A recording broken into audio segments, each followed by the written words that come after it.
Kronologi kecelakaan bus Indoren di Tol Solo Ngawi tewaskan pramugari Cantika, tabrak truk dan terguling.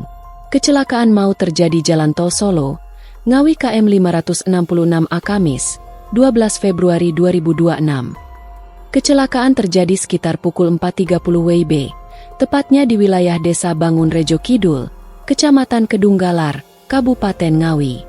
Bus Indoren yang mengangkut 33 penumpang menabrak sebuah truk box sebelum akhirnya terguling ke parit.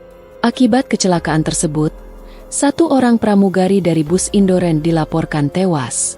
Kasat Lantas Polres Ngawi, AKP Yuliana Plantika, menjelaskan bahwa peristiwa bermula saat bus Indoren bernomor polisi B7107TGE melaju dari arah barat ke timur di lajur kanan atau lajur cepat. Bus tersebut dikemudikan oleh Ahmad Fajrin Dermawan, warga Kabupaten Tegal.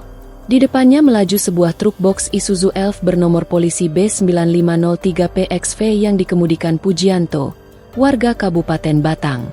Menurut keterangan saksi, pengemudi bus kurang memperhatikan arus lalu lintas di depannya sehingga terjadi tabrakan, di mana bagian depan bus menabrak bagian belakang truk box, terang AKP Yuliana. Akibat benturan itu, bus kehilangan kendali, oleng ke kiri, menabrak pembatas jalan, masuk ke parit, dan terguling. Unit Gakum Satlantas Polres Ngawi telah melakukan olah tempat kejadian perkara, TKP, memeriksa saksi-saksi, serta mengamankan kedua kendaraan sebagai barang bukti. Penyebab pasti kecelakaan masih kami dalami lebih lanjut, tegas AKP Yuliana. Korban meninggal dunia diketahui bernama Naura Rinda Cantika, pramugari bus asal Desa Kawedusan, Kecamatan Ponggok, Kabupaten Blitar. Jenazah korban kemudian dievakuasi menuju RSUD Dr. Soroto Ngawi guna keperluan visum oleh pihak berwenang.